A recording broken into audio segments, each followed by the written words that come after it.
One thing that's seemed consistent doing tech support.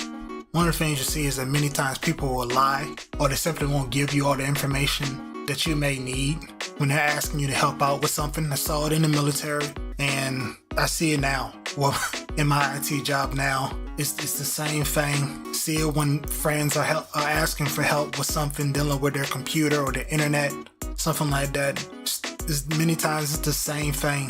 Many people will not give you the right information. And I want to be one of the guys that goes on the record for saying, try to give all information that may be relevant, that you think will be relevant when you're asking for help with something, whether it's your website, your computer, your internet, or anything. That's general information, general advice. When you're asking for somebody to help you fix something, tell them if, talking about tech support, tell them what the last thing you remember doing before you had this issue. They'll tell them, I don't know, you just start working. There's these things called logs.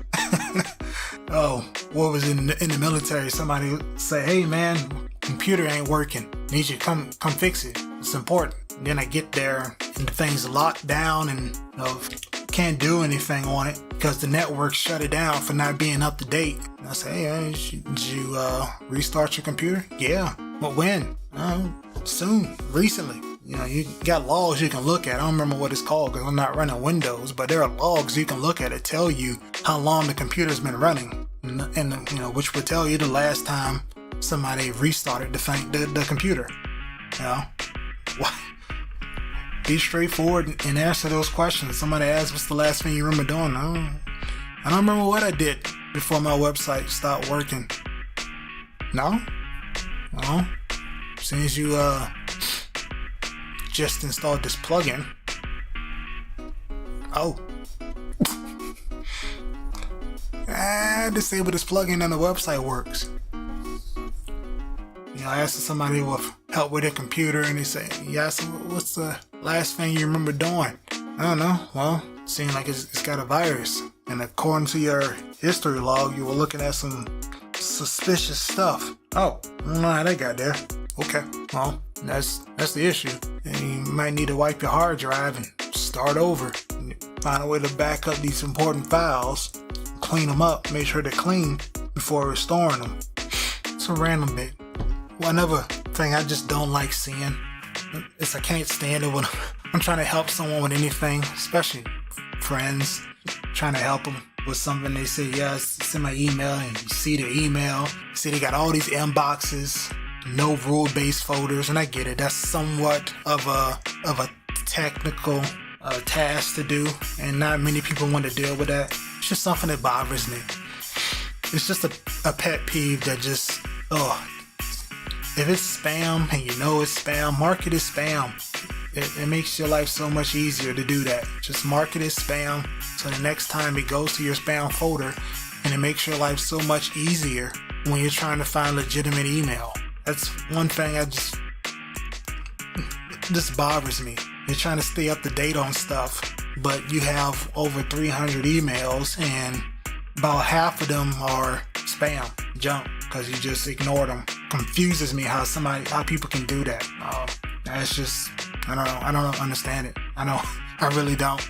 And that kind of goes back to me saying that it was technical. It kind of goes back to what I was saying about asking for help from any type of technical support. Some people don't know what information to give, or they may be overthinking. I don't know. I wouldn't have done anything to cause this to happen. Just need to sit back and simply answer as basic as possible. What did you do for the last 10 minutes before you had this issue? I don't know just means that giving that answer simply means that there's more time spent on someone figuring out what you're hiding, because it's IT. You can't hide all that stuff all the time. And if you can, if there's a log that you find to remove, then many times that means you may have removed information that would have been needed to fix the problem. So, double-edged sword. Something to think about when you're dealing with your tech or your email. You want to ask for somebody from help with something technical, especially, and I think another good example would be GitHub or Launchpad. Anything where you're going to someone and saying, hey, this app doesn't work for me. I can't do these things with this equipment, and you email or you tweet someone or send them a message in the IRC channel saying, hey, this doesn't work. That doesn't tell anybody anything. You gotta give some information. You gotta tell them what operating system, or what was the last thing you did, what version. If somebody asks, we need more details, that's what you need to do. You find stuff to give them. That's part of the reason why many people have these templates now, and GitHub has it as well, to try to make it easier for people who have no idea what they want, what information they should give, which is understandable. But the last thing you did before something happened, you should have at least a clue of what that included, at least an idea. Just my thoughts.